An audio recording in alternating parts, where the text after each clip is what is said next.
The Pikes Peak Ascent draws runners from around the world to take on an unmatched running challenge. Huge vertical gains, rough terrain, and high altitude make for a course that takes no prisoners.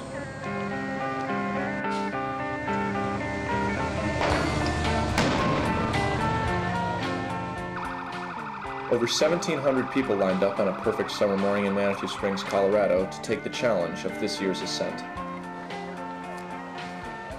With a field that included the top 4 finishers from 2008, Simon Gutierrez, Tim Parr, Peyton Batliner, and Alex Nichols, plenty of returning talent awaited any newcomers that would hope to challenge for a top spot. On the women's side, the field was much more open, with only Cindy O'Neill returning from the top 5 of 2008.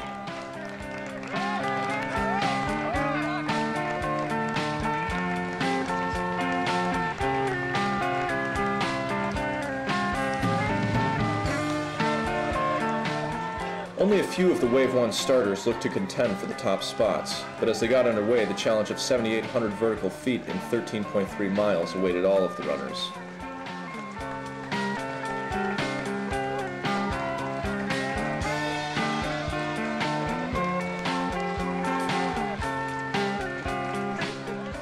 Early in the race, the low elevation makes it easy to get into trouble by running too quick of a pace. The W's, one of the steepest parts of the course, is an early test for racers. High above Manitou, the trail provides sweeping vistas of the city and beyond.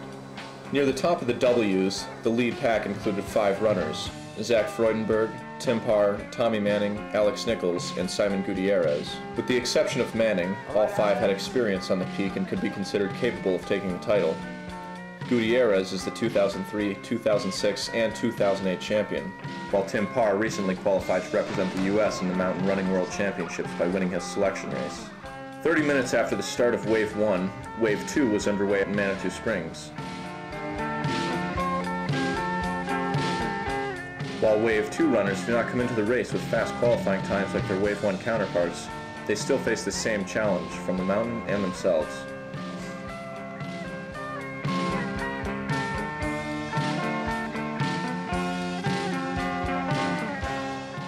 As the Wave 2 runners streamed past the start line and began their journey up the mountain, it looked like the difficulties of the 2008 race that led to the early closure of the course would likely not be an issue in 2009. Marred by a storm that brought cold rain, thunder, snow, and wind to the race, 2008 will be remembered by both participants and officials. Those conditions were a distant memory, however, as beautiful conditions met the runners for the 2009 ascent.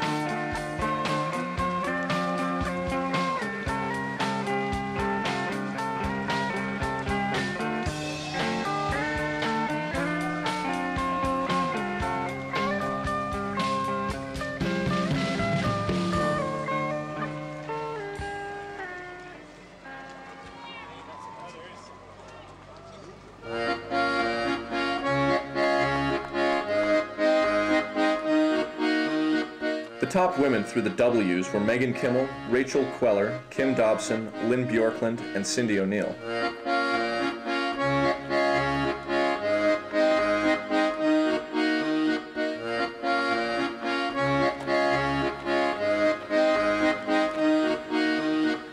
The main pack strings out rapidly as the course gets steeper, and faster Wave 2 qualifiers can sometimes catch the back of Wave 1, creating a steady string of runners up the switchbacks.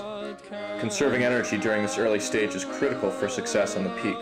There is little chance to rest or recover further up the mountain. As the runners made their way up the forested lower sections of Bar Trail, the men's leaders arrived at Bar Camp. The leaders barely slowed through the station.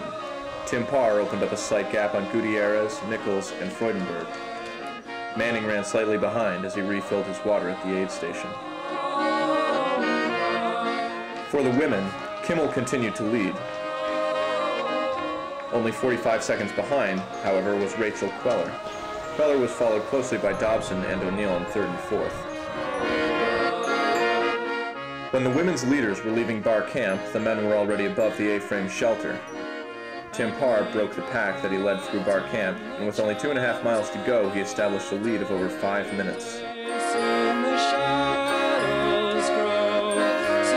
Tommy Manning remained in second place, but held only a 30-second lead over Gutierrez and Freudenberg. Alex Nichols tried to hang on to 5th place after losing contact with the rest of the pack. Back at bar camp, runners streamed through, spread out by the first 6 miles of uphill terrain. Some stopped and took advantage of the fueling options at the aid station, while others passed through on their quest for the summit.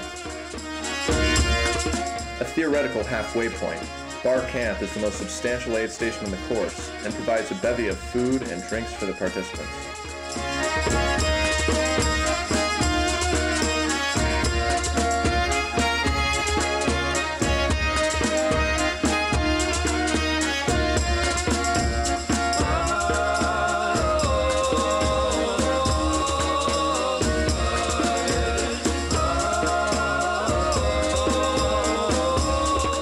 Above treeline, Megan Kimmel held her small advantage over Kim Dobson, who surged past Rachel Queller to take the second position.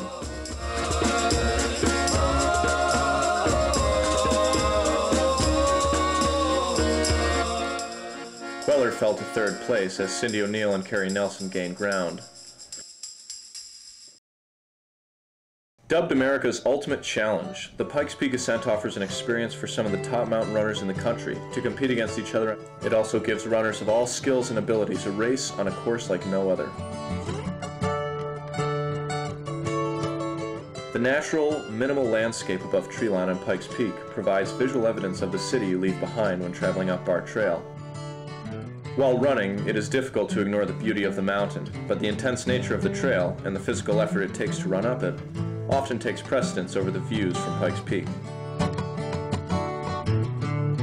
One needs to look no further than the numerous search and rescue teams along the trail to see the real danger in racing up Pikes Peak.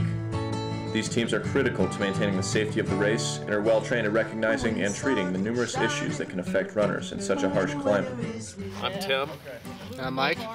With El Paso County Search and Rescue. Oh, it's a lot of fun. The runners are a great time. It's fun to watch the people that are able to do this ridiculous race. Way to go, guys. Good job. And once in a while we get to help somebody up here, and it's a great feeling. It's a great day.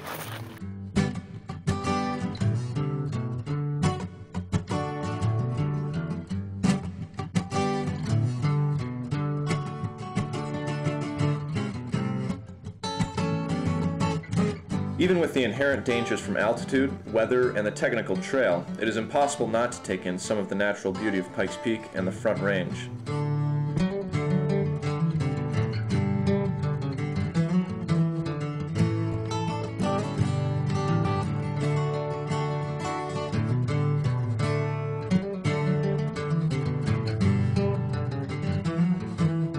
The experience of trail running above treeline is both daunting and rewarding, providing a challenge as well as a view that traditional races can't provide.